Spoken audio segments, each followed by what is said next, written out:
Hello everybody, welcome back to Deefax Football, where today we're talking about one of the biggest kickoffs of 2005, and I'm not talking about a standard football kickoff, I'm talking about the story of Kieron Dyer versus Lee Bowyer. So the story of Dyer versus Bowyer begins probably the day before. If we just take a little look at the fixtures for the following day, we've got Newcastle versus Aston Villa. And you can see Newcastle are in 10th place at this point, and they're actually in pretty good form heading into this. They've unbeaten in 5 games. Graeme Souness is the manager, and Kieron Dyer in particular is in fantastic form. He's scored 3 goals in his last 5 games, and he's kind of recapturing the kind of form that he was in a few years back when he got in the England squad for the first time.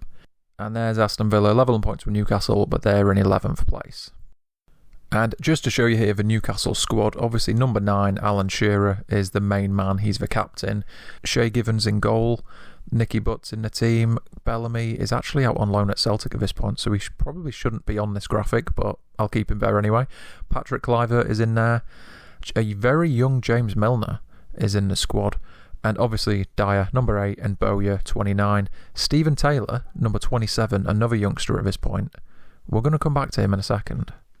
So bear in mind, this is the season that began with Sir Bobby Robson getting sacked just a month into the season. Graeme Souness has taken over. There's quite a bit of good feeling around Newcastle for the first time in a long time. And it gets even better just the day before this Newcastle-Aston Villa game, when Shearer reverses retirement decision. Newcastle captain Alan Shearer has committed his future to the club for another year. Shearer initially planned to retire at the end of the season, however he has decided to delay his retirement until the end of the 2005-06 campaign. So great news for Newcastle. And on a day of a game, the team news is in. Bowyer and Dyer both in there for Newcastle. Shearer, Stephen Taylor's actually on the bench. And the Aston Villa team, I've just highlighted Gareth Barry just because he's a Premier League legend, and Juan Pablo Angel, who was one of Villa's best players around this time, but he'd been in and out of the team with injury. But we need to mention him because we might come back to him in a little bit. And for absolutely no reason, I'm just going to show you that this was the result of the early kickoff. 2-2 draw, Charlton 2, Man City 2. And let's get straight to the 3 p.m. So Newcastle versus Villa has kicked off. And it's not a very good start for Newcastle. Juan Pablo Angel scores after 5 minutes to put Villa 1-0 up, and that's how it stays heading into half-time.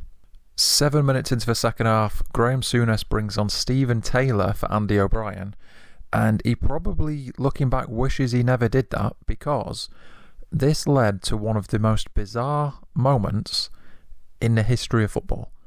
Seriously, this is unbelievable. I wish I had the footage to show you this, but I have to deal with retro graphics instead. But in the 73rd minute, Darius Vassell steals a ball from Nicky Butt, he heads through on goal, he sort of gets around Shay Given, and he's just one-on-one with Stephen Taylor at this point. Darius Vassell looks like he's about to score, he aims it at goal, and Stephen Taylor, it whacks him on the left arm, but instead of just acknowledging it, he... I don't even know how to explain it, but he sticks out his left arm, he goes down on his knees, he arches his back backwards, and then he just starts rolling around on the ground, clutching his chest like he's just been shot. It's honestly unbelievable. It's like the worst acting you've ever seen in your life, or heard about in your life if you've not seen this yet, and he gets sent off. And it's absolutely staggering. We've not even got to the main event of this yet, but to me, this was equally as staggering as what I'm about to explain. Of course, all that madness leads to an Aston Villa penalty, which Gareth Barry converts, and a few minutes later there's another penalty, because Stephen Carr, a little bit unfair at this actually, but he gives away a penalty and Gareth Barry tucks that away. So it's now 3-0 to Aston Villa, and it looks like it cannot get any worse from this point, but in the words of Mick McCarthy, it can. Because now we have this moment right here. Breaking, fight stops play. Extraordinary scenes ensued moments ago at St James's Park, where Lee Bowyer threw wild punches at teammate Kieron Dyer in an off-the-ball incident. Dyer retaliated by grabbing his fellow midfielder's shirt, ripping his collar. Referee Barry Knight immediately sent both men off. More to follow. You know it's bad when it says more to follow and breaking. Just confirmation here, red card for Dyer, red card for Bowyer, And in fairness, it was Stephen Carr who led Dyer away, and it was Gareth Barry, even though he was on the other team, who led Bowyer away as soon as he saw what was happening. Full time, 3-0 to Aston Villa. And look at this carnage here. Absolute carnage. We've got 3 goals for Aston Villa and 3 men sent off for Newcastle, and this has been a horrific afternoon in the football world. And of course, 2 footballers fighting on a pitch is a lot bigger than just football. So this became the main news, and this genuinely happened. The Pope died. Dyer Bowyer was the news. I remember I was actually in a car coming back from Ipswich, because I'd just been to Ipswich Town versus Derby County, 3-2 win for Ipswich. I was coming back up to Yorkshire, and the radio stations were all talking about Dyer Bowyer. And then suddenly it was like, right, let's cut away from that. The Pope's died. So really, Dyer Bowyer was the second biggest story on this day, by quite a distance, because I guess the Pope dying is a lot more important. But shortly after the game, press conference. Disgraced Newcastle teammates Kieron Dyer and Lee Bowyer attended a post-match press conference alongside manager Graeme Souness. Both players issued sincere apologies to Souness, Newcastle chairman Freddie Shepherd, and the club supporters. Dyer and Bowyer are expected to receive lengthy bans.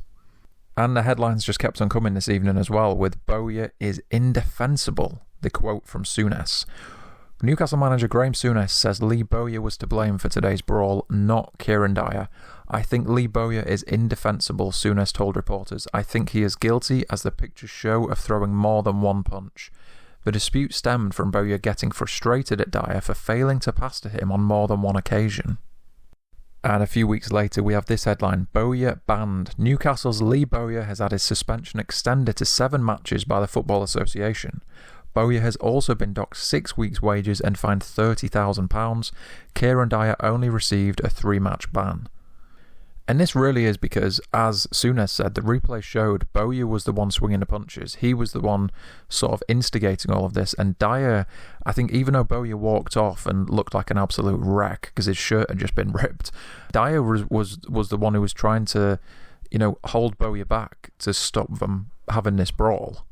After this moment, Newcastle's form went off a cliff. They only won 1 of the last 9 matches in the Premier League, lost 4 games in a row, and as you can see here, they dropped from 10th place all the way down to 14th. Not in relegation trouble or anything, but obviously just a really bad end to the season. And just to show you, a year later, Glenn Roeder actually replaced Graeme Souness towards the end of the 2005-06 season, but Newcastle finished 7th, and Dyer and Bowyer actually remained at the club throughout that summer transfer window and stayed there for the following year until this happened.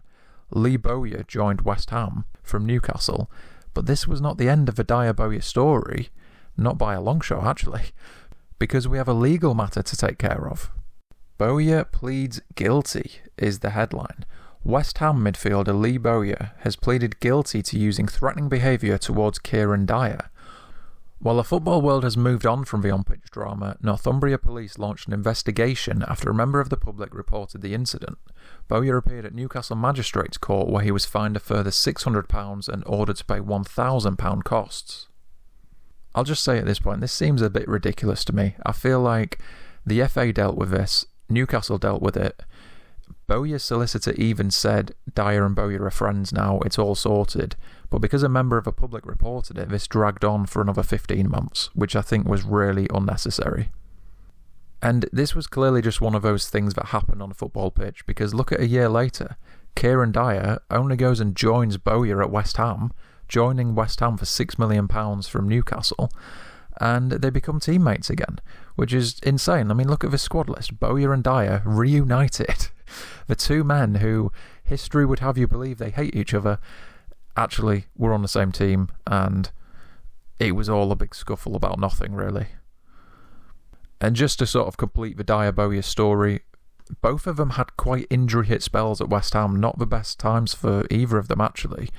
And you can see here, Bowyer retired in 2012, he had 1 England cap, you can see his list of clubs there.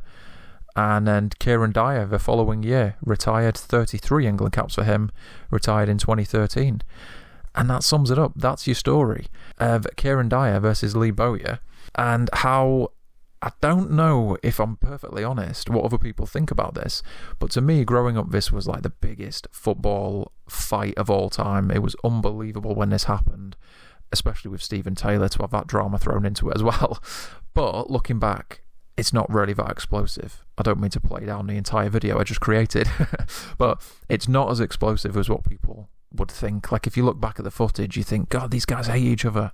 But really, it was just a little scrap on the pitch, and that was it. It was just on a major stage. So that's your story of Kieron Dyer versus Lee Bowyer.